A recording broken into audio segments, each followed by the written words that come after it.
Olá pessoal, boa tarde. Vamos dar início à nossa atividade de hoje, que vai ser a palestra, né, sobre a saúde mental, o estresse, saúde mental, aí em comemoração ao Setembro Amarelo. Então a gente escolheu esse tema, falando da saúde mental e sua relação com o estresse, porque é muito importante a gente falar disso em Setembro Amarelo, porque a gente vai ver que o estresse é uma escada, né, que você vai subindo, subindo e vai cada vez mais tendo um acúmulo de fatores que pode levar a ter transtornos mentais, que pode levar a ter burnout, que pode levar a ter uma depressão, e isso é cumulativo. Então, o objetivo dessa palestra é a gente falar sobre conceitos relacionados ao estresse e a relação com a saúde, de forma geral, que vai afetar a saúde mental, as consequências desse estresse, né, e as estratégias que a gente poderia empregar em médio e longo prazo, que podem ajudar na nossa saúde. Uma coisa muito importante que aconteceu foi que, em 1999, o Ministério da Previdência e Assistência Social reconheceu o estresse e a depressão como doença do trabalho. Antes disso, não era considerado doença ou ser motivo de afastamento por causa de fatores laborais. Os transtornos de ordem mental, eles são problemas de saúde pública, a gente viu isso se tornando mais evidente durante a pandemia. Dados da OMS, por exemplo, apontam que cerca de 450 milhões de indivíduos sofrem algum tipo de transtorno mental e uma a cada 4 pessoas será afetada em algum estágio da sua vida por algum problema de ordem mental. No ano de 2020, por exemplo, a depressão ela foi a maior causa de afastamento do mundo. E com a pandemia, o isolamento, apareceu cada vez mais isso, e a necessidade de a gente ter estratégias mitigadoras. O Brasil, por exemplo, é dito aí em pesquisas que é um dos mais ansiosos, se não é o mais ansioso. Uma coisa interessante para a gente começar aqui é a analogia, falando dos transtornos mentais, que são insidiosos e quantitativos, né? Você vai percebendo, você vai vendo a cada dia coisas acontecendo que muitas vezes seu inconsciente, subconsciente, subconsciente, você não vai percebendo aquilo acontecendo, só vai acumulando, né? Vai acontecendo ali numa parte que você não percebe. O nome já diz, inconsciente ou subconsciente. Então, isso vai acontecendo, e isso é insidioso, é cumulativo. Quando você vai ver, você já está num prejuízo à sua saúde de forma geral, que vai afetar a sua saúde mental. Então, a ideia da bola de neve é que ela vai aumentando, né? Ela vai aumentando, cada vez mais ela fica maior, e ela pode causar os estragos. E a gente viu aí durante a pandemia e ao longo dos anos, com vários cortes na parte de educação e saúde, que vai afetar tanto. A gente sabe que o aperfeiçoamento e também o desenvolvimento da ciência, da tecnologia e por aí vai, e consequentemente a saúde, a gente percebe que para lidar com a saúde mental, por exemplo, que já é uma coisa que é difícil de ter, né, pessoas interessadas em trabalhar nessa área, também a gente vê que tem muitos desvios na área da nossa saúde no Brasil, né, tem que entrar na justiça muitas vezes para conseguir atendimento, uma precariedade do trabalho, precarização dos vínculos. A gente vê a necessidade da própria enfermagem, a maior força de trabalho da saúde, tendo que fazer protesto para ter um piso salarial reconhecido, né? Porque reconhecimento não é só aplauso para os profissionais de saúde, de maneira geral tem que ter uma valorização.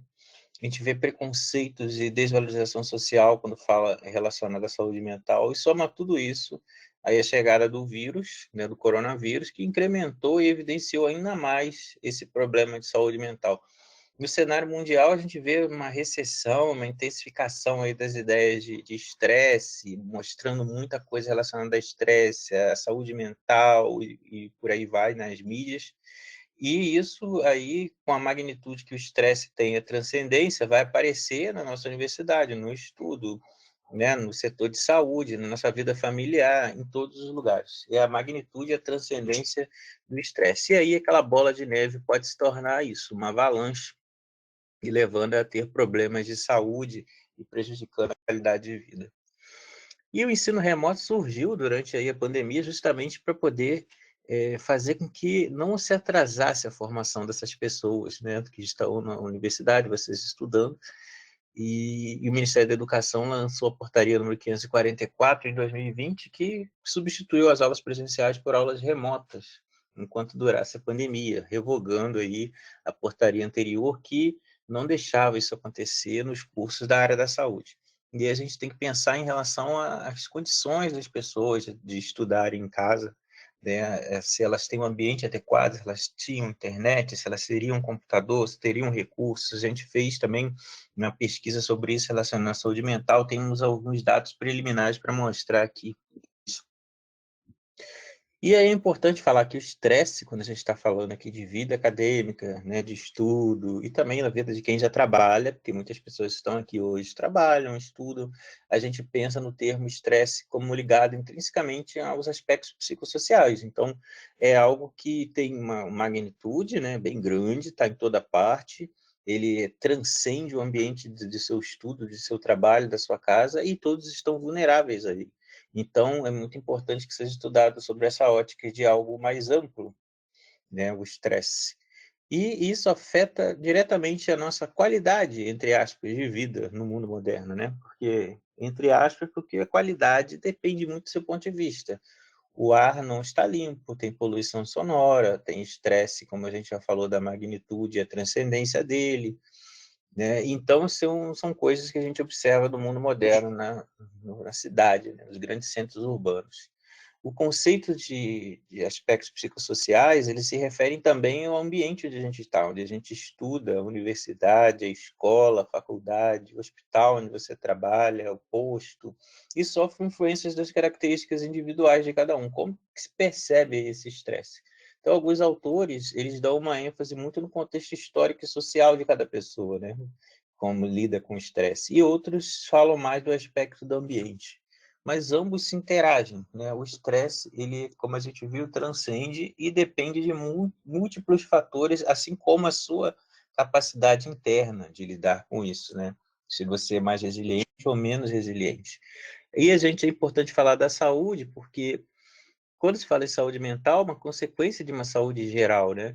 E a saúde, ela não pode ser entendida, né, só como completo bem-estar físico, mental, social, ausência de doença, ou qualquer outro palavrão imenso, biopsico, sociopsíquico, não sei o que lá, espiritual, porque o ser humano não é só isso. Ele tem múltiplas facetas que compõem essa personalidade, e isso tudo é importante a gente pensar. Então, existem muitos determinantes de saúde que são importantes a gente falar, como, por exemplo, as condições gerais socioeconômicas, as condições de trabalho, as redes sociais, o estilo de vida e alguns aspectos pessoais que são imutáveis, né, como idade, sexo e genética. Isso tudo determina a nossa saúde e isso tudo vai estar relacionado com a nossa saúde mental, né? Então, os determinantes de saúde estão relacionados com a qualidade de vida, com o hábito de vida, o histórico, história de vida, processo de saúde e doença, todos vão estar ligados diretamente à saúde mental. Aí a gente chega ao estresse, que afeta diretamente também a saúde mental.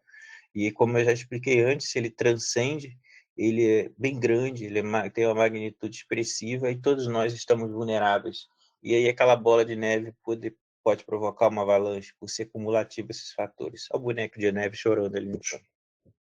E aí a gente fala do conceito de estresse. Inicialmente, Seeley, em 1926, ele deu um nome de síndrome geral de adaptação quando ele observava os pacientes que passavam por uma certa síndrome, digamos assim, né, como ele chamava.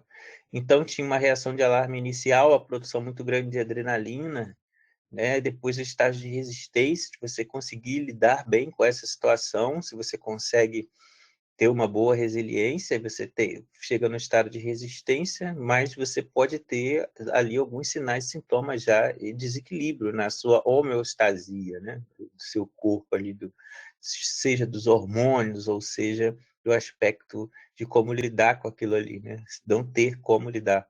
Aí você pode chegar à exaustão, e você já teria algumas consequências no seu organismo ali, daquela sequência, né, de, de sinais, né, que seu corpo está dando e que libera ali vários hormônios ruins, cortisol, adrenalina, cronicamente, para uma reação de luta ou fuga, por exemplo, adrenalina, né, e o cortisol, porque cronicamente você está produzindo ali no seu corpo, são hormônios ruins.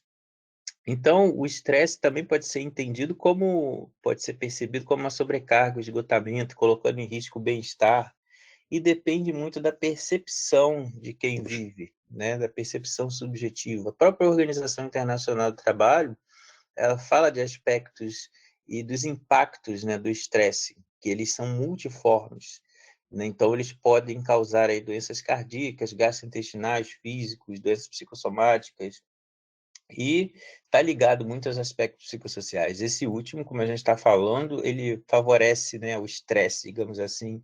Ele tem um nome aí, as pessoas colocam mais bonitinho, aspectos psicossociais, mas você estando o tempo todo sob estresse contínuo, aumenta aí os acidentes de trabalho, as taxas de lesões, né, baixo desempenho, pouca atividade. Então, será que a gente, né, a gente não dá muito valor para a saúde mental? Será que a população real sabe o peso da saúde mental? Sabe? A gente sabe, né, sobre os riscos psicossociais, o risco que o estresse, né, pode causar para o estudante, profissional de saúde, para a pessoa. Sabe que o estresse pode causar danos. A gente vê aí, por exemplo, essa coisa acumulativa, né, até onde isso pode chegar. Então, a gente vê que, falando do Setembro Amarelo, 16 milhões de tentativas de suicídio por ano no mundo. No Brasil, a gente vê aí um suicídio a cada 45 minutos. Para cada morte, 20 tentativas.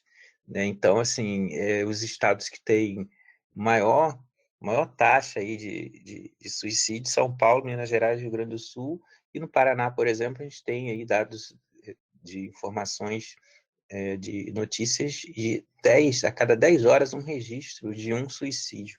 Então, a gente vai ver isso aqui, né, nesses dados gerais aqui, por exemplo, uma notícia da CNN, a fonte aí da OMS, falando de 700, 800 mil pessoas morrem por suicídio a cada ano, né? A gente muitas vezes não tem acesso a essas informações para evitar o efeito contágio, e aí também a importância das pessoas buscarem ajuda, né? Aí a gente dá o destaque para o CVV, Centro de Valorização da Vida. A gente vê de 15 a 29 anos a faixa etária de suicídio é a quarta causa de morte mais frequente, depois de acidente de trânsito, tuberculose e violência. Continua sendo aí a primeira enforcamento, depois envenenamento, que é chamado de intoxicação, logo seguida de arma de fogo. E interessante que chama atenção é que ainda tem pessoas de 15 a 29 anos aí, ó, depois do acidente de trânsito, tuberculose e violência. Então ainda temos muitas pessoas no Brasil que morrem de tuberculose, né? Então, isso é que chama a atenção também. Os homens continuam se matando mais que quando comparado às mulheres, e quanto mais rico for o país, aí essa taxa aumenta, né, de mortes entre os homens. E por que as pessoas se matam, né? E tem um outro exemplo aqui, trazendo do dia 26 de junho de 2020, a enfermeira de Diadema se matou, né, no ambiente de trabalho dela. Ela tinha 37 anos e se matou com uma injeção intravenosa de medicamentos. Então, a pessoa, muitas vezes, ela sofre em silêncio. Então, é importante sempre, né, ser ouvida, né, ter atenção também. Essa correria do dia a dia, a pessoa ela não se percebe, não consegue cuidar de si, e isso é muito importante. Então, a gente percebe aqui, por exemplo, ó, a distribuição das taxas de suicídio de 1980 a 2009, né, onde a gente percebe aqui que no Brasil a gente vê que uma distribuição bem heterogênea, né, mas uma leve tendência para a região Centro-Sul, e aí depois, em 2017, a gente já percebe que isso daqui já dá uma tendência maior, né, para os estados, né, com destaque para o Rio Grande do Sul. A gente tem Rio Grande do Sul, Santa Catarina, Mato Grosso do Sul, e aqui temos isolado o Piauí. E quando a gente observa no mundo, por exemplo, aqui, ó, a gente vê que o Brasil, comparado a outros países do mundo, não tem uma taxa de suicídio tão elevada, né? Os países que são mais frios e muitas vezes mais ricos, né, com maior acúmulo de renda, eles têm a tendência a ter taxas de suicídios maiores por 100 mil habitantes. E aqui alguns sinais, né, que as pessoas podem indicar para você, sinal tudo aquilo que a gente vê, né, e sintoma que a pessoa sente. Então, expressões de desesperança, falta de vontade de viver, culpa, intolerância, mudança brusca de comportamento, isolamento social, crise de choro sem motivos aparentes, abandono de projetos, não quer fazer, né? Larga as coisas sem terminar, e desapegos repentinos. Aqui, como eu chamei a atenção para vocês, lá no Piauí do Nordeste, ó, uma pesquisa do G1, uma pesquisa realizada pelo Sistema de Informação de Mortalidade, sim, mostra ali, ó, que 2017, a taxa de mortalidade por suicídio no Piauí é de quase o dobro da média nacional. Então, isso é uma coisa que chama muita atenção. O que acontece nesse estado né, que diferente dos outros, que tem uma taxa de suicídio mais elevada quando comparado aos outros ali. Então, isso é algo que chama a atenção, né, desses dados epidemiológicos. Uma coisa que chama atenção também, que a gente percebe tanto nas universidades, para quem já é estudante, né, que está aqui fazendo, participando dessa palestra, assim como para quem já trabalha, é que a gente observa que, seja onde for, a gente vê cortes de custos, né, o menor número de pessoas para produzir em pouco tempo, os vínculos empregatícios instáveis, né? A gente percebe que o esgotamento ele acaba sendo oriundo de um desgaste generalizado, né? Então, essa exaustão ela não afeta só profissional, pode afetar também estudantes, porque as pessoas elas estão inseridas num contexto que muitas vezes são mães, têm que estudar, têm que trabalhar, têm que fazer a faculdade, têm que cuidar da família, né? Então, assim, isso muitas vezes, essa grande demanda, ela acaba estando ligada aí ao estresse mais crônico. E essa interação com o ambiente, né, é importante a gente lembrar que o sistema, né, ele muitas vezes, no sistema social, coloca ali que a culpa do estresse sempre é da pessoa, né? Nunca é do ambiente ou da organização onde ela está. E muitas vezes a falta de condições de estudo, de trabalho, de várias coisas levam as pessoas a desenvolver o estresse crônico, a falta de apoio social, de suporte, né? E isso, essa resiliência, ela acaba sendo prejudicada. Então, assim, o que a gente pensa é que para poder você ter uma boa resposta, né, positiva ao estresse, você tem que ter resiliência. E para ter resiliência, você tem que ter apoio social, né? Um apoio emocional, um suporte social. Então, essas informações, elas são importantes para a gente lembrar que a culpa do estresse crônico ou do transtorno mental ou burnout que vem a ser consequência do estresse não é só a culpa da pessoa, é também a culpa de onde ela vive, do ambiente, e se esse ambiente é tóxico, contribui, né, para o depreciamento da sua saúde mental. Então, aqui a gente observa, por exemplo, os recursos individuais de cada pessoa, a gente tem disposição, experiências e fatores genéticos, né, o grau de saúde, bem-estar e eficiência, né, se você se sente satisfeito com o que você faz, e você tem recursos para enfrentamentos e o grau de apoio social, né, se você tem o apoio dos colegas, o suporte, seja no ambiente de estudo, no trabalho, se não há muita competição, se aquele ambiente proporciona as condições para você se desenvolver. Essas são as demandas que vêm, ó, demandas ambientais e exigências. Então, a tarefa, o trabalho que tem que fazer, tem que estudar para a prova, tem que fazer várias coisas. E isso aqui muitas vezes afeta horas de sono, preocupação e por aí vai. Então, essa dinâmica, né, sua mente, ela vai avaliar cognitivamente se isso é positivo ou negativo e vai trazer reações corporais.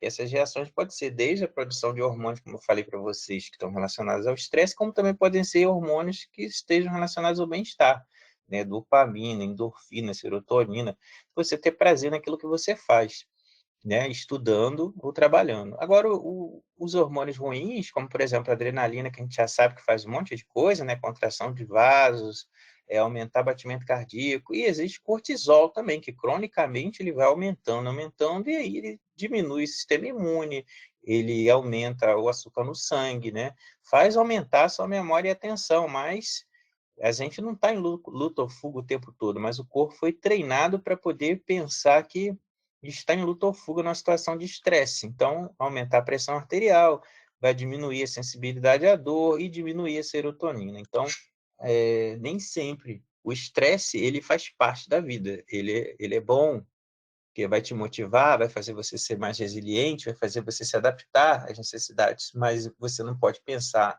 em se estressar ou ter reações de estresse, uma carga, né, de estresse o tempo todo, porque essa constante demanda, ela realmente vai fazer você criar defesas, né?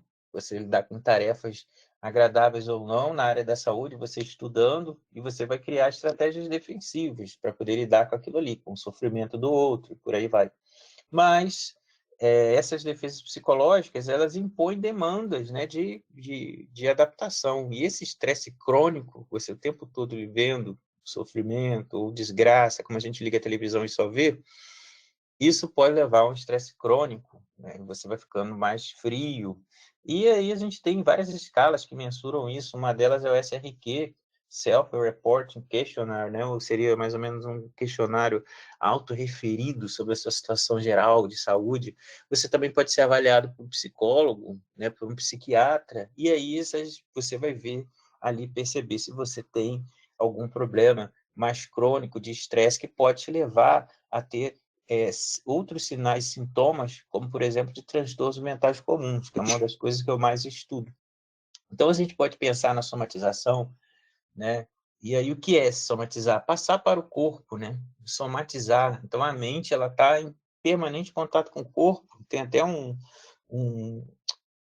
uma foto da internet que é bem interessante, que mostra assim, né, o cérebro, 2 olhos, e aí coloca assim, você é isso aqui, o resto é o vestimento, né? Então, o nosso corpo, a gente é o sistema nervoso, né, que mostra lá o cérebro, a espinha, os 2 olhos, né, espinha, entre aspas, né, que é a medula, as ramificações nervosas, então, os neurônios que vão até o dedão do pé lá. Então, assim, é interessante que essa somatização, você o tempo todo lidando com situações que levam o seu organismo a ficar em luta ou fuga, chega um momento que seu organismo sinaliza que é para você parar, já que você não consegue perceber isso de uma forma intuitiva ou direta. E aí, como uma das formas de somatizar, a gente pode falar dos transtornos mentais comuns, né? Que pelos grupos de sintomas a gente percebe, tem, por exemplo, humor depressivo e ansioso, a pessoa sente-se nervosa, tensa, preocupada. Aqui alguns exemplos das perguntas que tem nesse formulário, o SRQ-20, já validado no Brasil aí por décadas e décadas sendo utilizado. Então, uma pessoa que tem humor depressivo e ansioso, ela se sente nervosa, se assusta com facilidade, se sente muito triste, né? Um, um outro grupo são sintomas somáticos, né? A pessoa tem dor de cabeça, dorme mal, tem má digestão, falta de apetite, tremores. E existe o decréscimo da energia vital, que a pessoa ela se cansa com facilidade o tempo todo, ela já acorda cansada, não consegue fazer atividades diárias com prazer, tem dificuldade de pensar com clareza. E, por último, os pensamentos depressivos, que seria o pior, né? O pior desses grupos de sinais, sintomas, né? Que a pessoa ela pensa que é incapaz de desempenhar um papel útil na vida, ela perde interesse pelas coisas, tem ideia de acabar com a própria vida, sente a pessoa inútil e sem empréstimo. Então, para poder a pessoa chegar nesse ponto, é aquilo que eu falei da bola de neve, né? São vários acúmulos de situações de estresse, vários acúmulos de situações que a gente não consegue lidar, baixa resiliência, o ambiente ruim, não percebe que não cuida da própria saúde, e aí as coisas elas podem piorar. Podem. Não significa que isso vai acontecer com todo mundo, né? Isso daqui é algo que os e aí você pode chegar até mesmo a uma síndrome de esgotamento profissional, chamada de burnout. Existem alguns estudos que falam de burnout, por exemplo, entre os residentes universitários da área da saúde, né, aí com destaque para enfermagem, medicina, que são os estudos que aparecem mais por ter mais alunos dessa área. Mas de aluno mesmo, assim, de graduação, não, porque ainda não são profissionais. Mas é uma síndrome relacionada ao trabalho, por isso que está aí, síndrome do esgotamento profissional. E botei o fósforo pegando fogo e a cabeça queimando, porque vem do inglês, que significou que você queimou todas as suas energias e não tem mais como lidar com isso. O burnout, por exemplo, está relacionado a um desequilíbrio. Você tem incapacidade de enfrentamento, não consegue trabalhar, tem pouca resiliência, tem uma sensação de que não tem controle das coisas. E também a gente não deve pensar que dá para controlar tudo na vida, né? Mas as altas demandas de trabalho e de necessidade de fazer tarefas, né, sejam da vida, da faculdade, de tudo mais, elas também podem aumentar suas chances de ter burnout, né? Muitas pessoas também pensam que pode fazer muito de si além do que tem a capacidade, né? Sai pegando tudo e depois vai acabar adoece.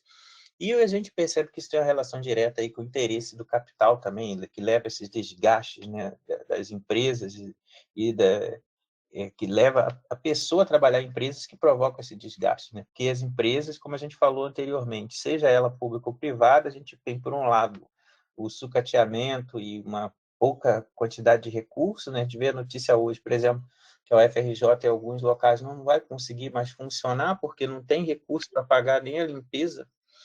Então a gente percebe que é difícil. Se não tem como pagar nem a limpeza, como que vai funcionar o prédio? Então, o básico, né? Não falta banheiro. Então, não é só quando a gente fala do setor privado. Setor privado seria você trabalhar muito, né? Produzir muita coisa em pouco tempo, né? Aí leva um desgaste. E quando a gente fala do público, é o sucateamento e as faltas de condições, a falta de pessoal. Então, assim, e relacionado ao ensino, a gente pode pensar nisso que eu acabei de falar, né? Tem condições adequadas, né?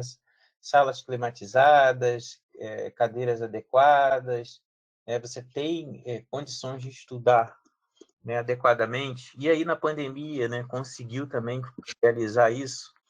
Então, de que maneira afeta a sua saúde, né? A gente pode pensar aqui que o burnout ele afeta de várias formas, como a gente já viu do estresse geral, né? Mas aí com destaque de que você não já está numa situação que você não consegue mais reagir, né? Então, o corpo ele somatiza muito mais, de uma maneira mais intensa. Então, algumas pessoas elas podem apresentar alguns sintomas, outras podem simplesmente não querer fazer nada, mas o burnout está ligado muito mais à despersonificação, que seria uma frieza, baixa realização pessoal, né? A pessoa não se sente bem no que ela faz, né? no que ela trabalha, no estudo, no que ela está construindo ali.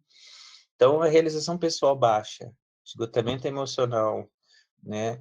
E uma frieza, uma despersonificação, tem características de burnout. As outras coisas a gente já falou ali, né? Tem relação com sintomas físicos, tem a ver com estresse de uma maneira geral. Infecções de pele aparecem muito também, e pessoas que têm tendência para isso, né? E aí a gente pode ver outras coisas que a gente já falou também, né? Que tem relação com o estresse, mas que acaba se intensificando, doenças cardiovasculares, disfunções sexuais, sintomas comportamentais como impaciência, impotência, agressividade e até mesmo suicídio, já que a gente está falando de Setembro Amarelo. Os sintomas cognitivos, afetivos, né? A falta de concentração, falta de memória, tem a frieza, como eu falei para vocês, a sensação de sentimento de solidão, de abandono, baixa autoestima, não ter facilidade para relaxar e se culpar por isso. Então, isso tudo tem relação com o burnout. Inclusive, muitos estudos indicam que burnout e depressão são muito similares os sinais e sintomas, né? Alguns autores indicam que é a mesma coisa, Então isso outros já depende dizem que muito não. do ponto de Então, isso vista depende. do investigador, né, do pesquisador. Né? Algumas pessoas elas podem achar que como são dimensões, né, aspectos que se sobrepõem, eles acabam tendo muitas características, sinais, sintomas similares. Aqui mostrando para vocês como que surgem os traumas insidiosos, né, que é uma coisa interessante aqui, pegando o exemplo do sapo. Aí um sapo colocado numa panela com água, temperatura ambiente, vai aquecendo a água, né? O sapo vai equilibrar a sua temperatura de acordo com onde ele está imerso ali. Só que existe um gasto, né, de energia, né, um gasto ali de adaptação. Lembra do estresse, né, que a gente falou, o estresse fisiológico. Aí o que vai acontecer? O sapo vai achando isso normal, né? Quanto mais a temperatura sobe, mais energia ele gasta para ele se ajustar. Só que ele não percebe isso. Estou mesmo sentindo um pouco desgastado, né? Como acontece com a gente no nosso dia a dia, ainda a gente consegue ficar ali na água e acha que está tudo bem. Então, quando a água estiver perigosamente quente, o sapo já não consegue pular, né? Devido ao gasto de toda a energia que ele teve para poder se ajustar ali. Então, a água simplesmente aquece a um ponto de que o sapo morre. Então, não foi a água quente que matou o sapo, e sim a sua própria incapacidade que teve de não perceber os traumas insidiosos que estavam acontecendo sobre o corpo dele. E aí o que aconteceu? Ele não conseguiu pular e ele morre. Então, isso é uma coisa interessante. E o que dizem as pesquisas, né? A Bianca Barroso, ela defendeu o TCC agora na Universidade Estadual, do Maranhão, e investigou lá 97 estudantes de graduação em enfermagem. E aí viu a suspeição ali de TMC foi de 38,14% durante a pandemia nesse grupo que ela investigou, utilizando o questionário, né, o SRQ, para suspeição, o Self-Reporting Questionnaire. Então, dos quatro grupos de sintomas, né, que foram observados, ela percebeu ali que o humor depressivo e ansioso foi muito frequente, onde teve 85,5% 30% das pessoas dizendo que se sente tensa e preocupada, né? Diminuição da energia vital, né? E muitos estudantes falaram que a faculdade causa sofrimento, né? 100% aí, muitos não, 100%. Então, e sintomas somáticos apareceu em cerca de 50% da amostra dela. Então, isso é muito interessante, o TCC sobre transtornos mentais comuns, né, de estudantes de enfermagem lá na UEMA. E participei da banca, ajudei a Bianca, a gente estava fazendo trabalhos aí sobre isso, né, tentando agora publicar em cima disso. Outras pesquisas falando também sobre estresse e TMC, a gente pode observar aqui, ó, os dados que a gente está analisando desde 2020, de uma pesquisa que a gente fez aqui em 2 federais próximas, e você pode observar aqui que a suspeição de TMC foi de 70,6%, mesmo que tivesse isolado aqui só estudantes de uma universidade e de outra, ficou em cerca de 70%, né, os sinais e sintomas ali relatados com um score aí considerando 7 de acordo com a literatura, quando se trata de transtorno mental comum. E aqui embaixo a gente pode observar que a média e a mediana foram muito próximas, né? De 10 acima de 7, aí dando uma margem de segurança boa para essa suspeição. E o score mais comum foi 13. Então, assim, isso chama muita atenção, porque esses sinais, né, e sintomas de transtorno mental mostram aí que o estresse crônico esteve presente durante muito tempo, né, e deve ter sido intensificado na pandemia. Então, a gente viu aí uma associação estatística com sexo feminino, daquelas pessoas, estudantes que disseram que tinham um companheiro ou companheira, que mora com alguém que precisa de cuidados permanentes, entre aqueles que ainda não terminaram a faculdade, obviamente, mas porque a gente botou isso aqui? Porque tem algumas pessoas que já fizeram curso superior e estão fazendo segundo, então realmente foi uma forma de proteção, mas pode estar sendo influenciado por outros fatores também, não dá para ser visto isoladamente. Né? Geralmente são pessoas mais velhas, então elas têm mais resiliência. Possui ambiente próprio para estudo. Olha que interessante, ó, não possui ambiente próprio para estudo. Né? 92,5%. Então, esse grupo apresentava sinais e sintomas de transtornos mentais comuns. E a gente observou também alguns sinais, né, de ansiedade que o grupo revelou, como procrastinação, né, que é muito ruim, a preocupação constante, a falta de paciência, medos irreais, ataques de pânico, pensar demais, insônia e problemas de memória. Tá vendo aí que a gente viu esses sinais e sintomas lá em cima também de estresse crônico, né? A procrastinação é uma das piores coisas que tem, porque você não cria uma rotina e traz sentimentos ruins, porque primeiro você se auto-engana, dizendo que pode resolver aquilo depois de uma forma melhor, mais rápida e tal, mas só que isso não acontece, aí vem a frustração, né, a sensação de incapacidade, então não é bom procrastinar. O ideal é fazer os trabalhos e as coisas da faculdade e da vida e do trabalho aos poucos. Aqui continuando, ó, o estresse mais ruim, né, o pior de todos, é o burnout, aí um trabalho que eu orientei do Rafael no mestrado, junto com o professor Enéas.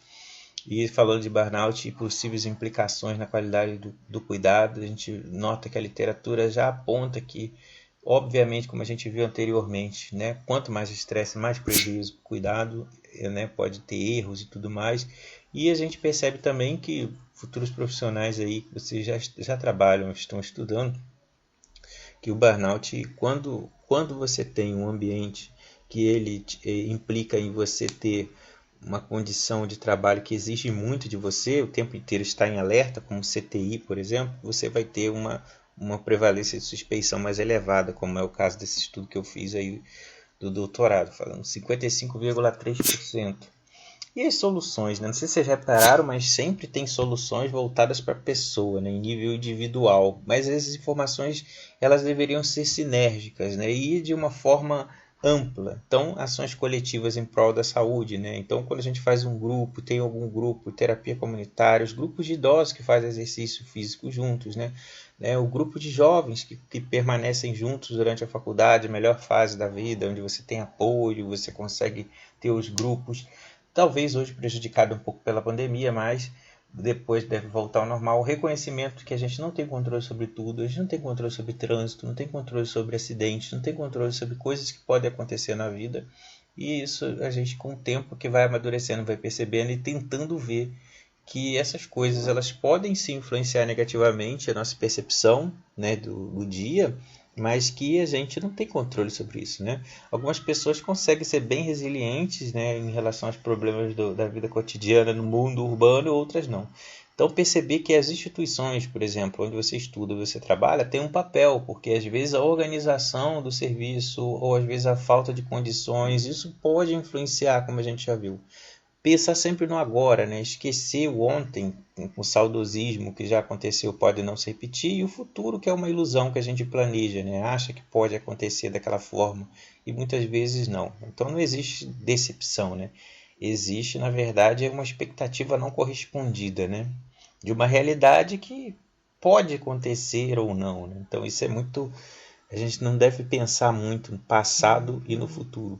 Planejar, assim, que eu digo assim, ficar ansiosamente pensando. Obviamente você tem que planejar o que você vai fazer. Então planejar é agir de forma assertiva. Lembra que eu estava falando do estudo? Então é importante pensar que a gente tem que fazer listas, se organizar, para pensar em algo na forma positiva, né? Como que aquilo pode ser, aquela rotina, ela pode se tornar um hábito depois. Tem que ter tempo para você.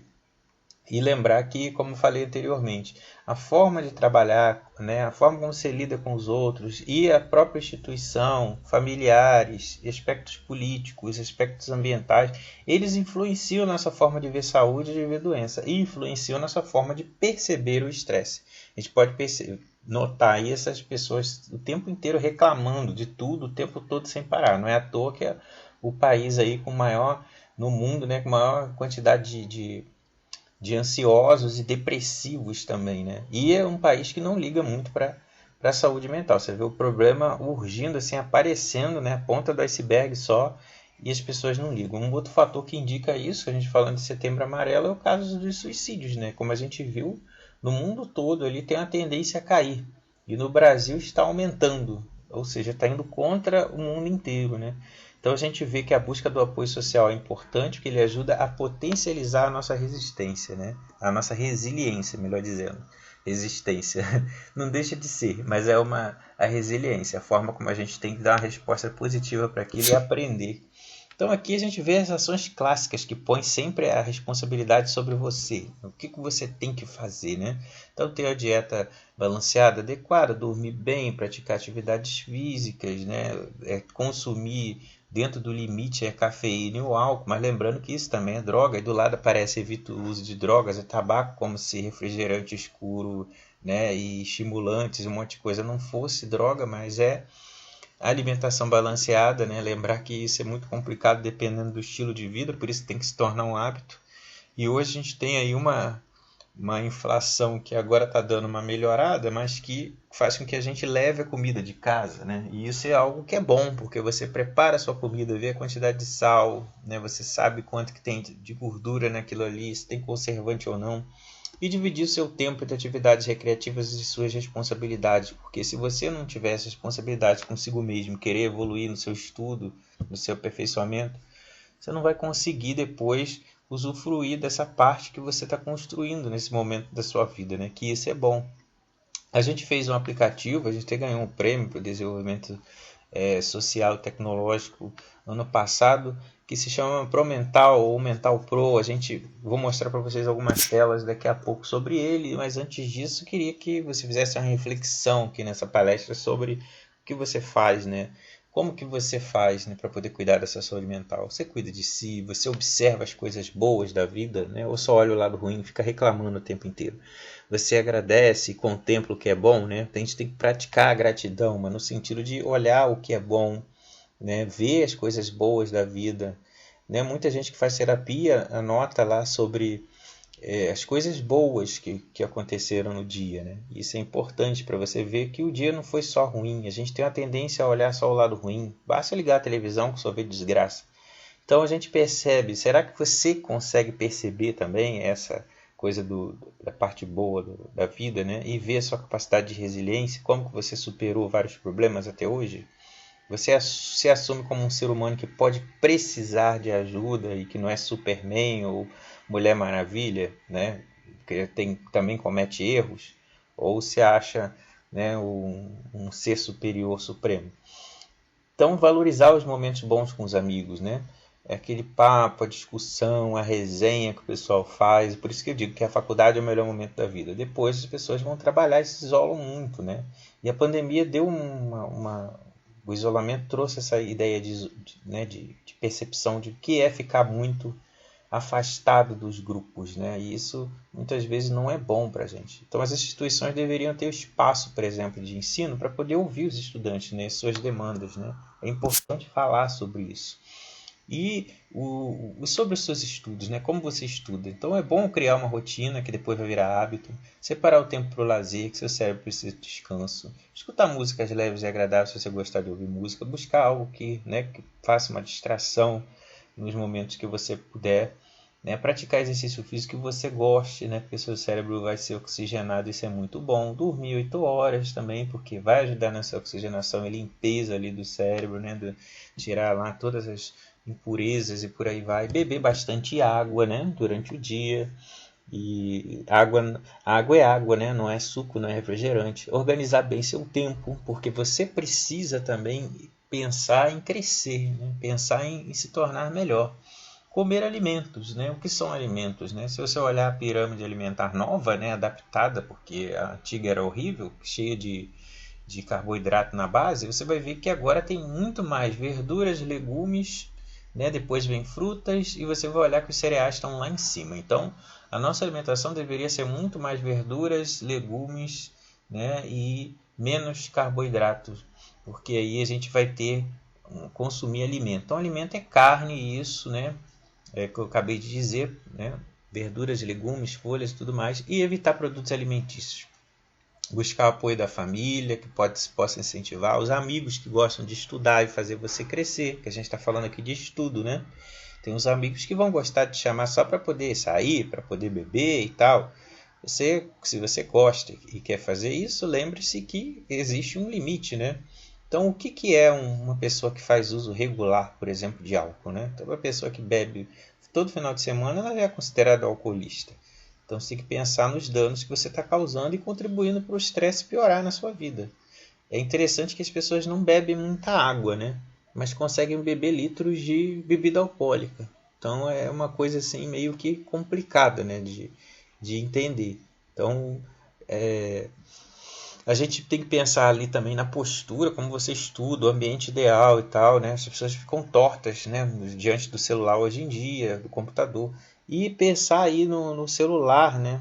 Como que a rede social funciona para você, né? Ao meu ver, a rede social deveria ser somente para você pensar em ver memes, se divertir, rir, ter informação sobre ciência, tecnologia, coisa que você pode se aperfeiçoar, coisa que você pode aprender, né? Páginas que ensinam coisas. Porque você ficar seguindo as outras pessoas que pregam uma felicidade contínua e maravilhosa e um mundo perfeito, isso pode ser tóxico, né? E você começar a se cobrar de coisas que não são reais, né? Porque aquelas pessoas, elas não trabalham, né? Elas parecem que vivem daquilo ali, porque quem tem vida fora da rede social é uma vida real, né? Então são pessoas que trabalham, que precisam estudar, né? Que precisam de dinheiro, né? Que precisam crescer, amadurecer e na rede social todo mundo é perfeito, né? Todo mundo é maravilhoso, não tem falha nenhuma e isso pode ser tóxico. No nosso aplicativo Mental Pro aqui, ó, quem quiser visitar a nossa página do aplicativo você pode instalar no seu celular, não gasta memória, é uma tecnologia nova e leve que você tem acesso às informações mesmo estando offline às vezes, né? Porque depende do seu aparelho também. Então aqui a gente pega algumas informações iniciais para preenchimento do SRQ, porque tem diferença na escala, né? Que a gente utilizou aqui 3 escalas, uma que é o SRQ do transtorno mental comum, uma outra escala que ela já fala sobre os aspectos da dinâmica do estresse no trabalho, para quem trabalha, por isso que é feita essa pergunta. Então aqui é SRQ, depois vem do trabalho, e se você tiver com estresse no trabalho, a gente identificar que o estresse está elevado, a gente não está dando diagnóstico, está fazendo nada disso, a gente está só aplicando uma escala aqui adaptada. Então a gente percebendo que o seu estresse está muito alto, de acordo com essa escala, a gente te joga lá para a terceira escala, que é a escala de burnout, onde a gente vai ver assim, sinais e sintomas também. Então isso aqui tem o intuito de ajudar a pessoa que está com estresse. Não é diagnosticar a doença e nem te encaminhar para lugar nenhum. É saber se você tem alguns sinais e sintomas. Aí você tem dois scores finais. Você parece bem ou você está um pouco estressado. Você estando estressado, você pode aqui ver as dicas de saúde ou procurar unidades de saúde, se você quiser e achar que assim precisa, caso dê ali o score muito estressado. Ali clicando na unidade de saúde, você pode ver onde tem atendimento de saúde mental, né? Onde possa alguém te atender na rede. E aqui a parte mais importante do Pro Mental, ou do Mental Pro, que a gente inverteu aqui o nome e da página, mas é Mental Pro. A gente vê aqui são as dicas de saúde, são mais de 20, onde você pode interagir e dizer que se faz ou se consegue fazer ou não, que vai desde acupuntura, aromaterapia, ouvir música, técnicas de relaxamento e por aí vai. E vocês podem participar lá, se quiser, ver como é que funciona o aplicativo e deixar alguma sugestão. Então a gente viu aqui que o ambiente de estresse, né, um ambiente que provoca estresse, né, ele tem uma pressão no dia a dia, né, ele é agressivo e injusto, com ameaças à segurança, ele tem falta de comunicação, né, você é cobrado para fazer coisas além do que é possível de você fazer. Se convive em clima de tensão, a falta de tempo em relação às demandas, falta de respeito dos colegas ou amigos, ou às vezes até familiares, a competição por questões pessoais ou acadêmicas, e também a gente percebe a falta de reconhecimento. Já o ambiente positivo, né, o ambiente do estresse bom, ele tem apoio social, né, você tem um ambiente físico favorável para você estudar, traz satisfação no que faz, você tem motivação, você tem condições para autorrealização, desenvolve boas amizades, tem condições de estudo adequada, entende que estudar é um processo de qualificação diário, né? Então é uma coisa que você vai todo dia fazendo um pouquinho para você se qualificar. E não podemos esquecer que é um ambiente onde você vai sempre praticar e ver, né? E estimular também a gratidão, né? E isso é muito ruim, a gente não perceber hoje em dia que as pessoas elas não agradecem as coisas, elas não interagem de uma forma boa. E isso daí é uma coisa que a gente tem que pensar, né? Como melhorar isso, fazendo a mudança de nós mesmos, né? Para poder todo o grupo depois mudar, você fazendo a sua parte. Então a gente viu que o estresse é uma resposta natural do organismo. Os tipos de estresse e as reações, elas podem ser reconhecidas, falamos várias durante a apresentação. Grande parte das doenças que levam à morte, elas são influenciadas pelo estresse, né? Então a gente tem que pensar nisso também. Inclusive as doenças cardíacas, que são as que mais matam, elas têm relação com o estresse. E a gente percebe também que a saúde mental tem uma relação direta e íntima com o estresse, né? Que a gente viu que o estresse ele vai ficando cada vez pior e aí ele vai se agravando e levando a problemas que muitas vezes pode culminar aí com até mesmo suicídio, né? E o papel do apoio social é muito importante na capacidade de resiliência, e sem saúde mental a pessoa fica disfuncional, então se cuide. Então a gente percebe que é muito importante a gente cuidar da nossa saúde para poder isso repercutir na saúde mental, né? Então não conseguimos fazer nada sem saúde, né? Então a gente tem que ter o tempo para poder cuidar da gente mesmo. E aí aqui algumas referências, não são todas, não deu para colocar, são mais de 30. E aí aqui eu já coloquei a próxima palestra da semana que vem, onde o psicólogo é doutorando, o professor Sérgio Dias, vai estar com a gente e vai falar sobre os sinais e sintomas da depressão. Então não perca, semana que vem, às 15 horas, e aqui uma mensagem com uma imagem maravilhosa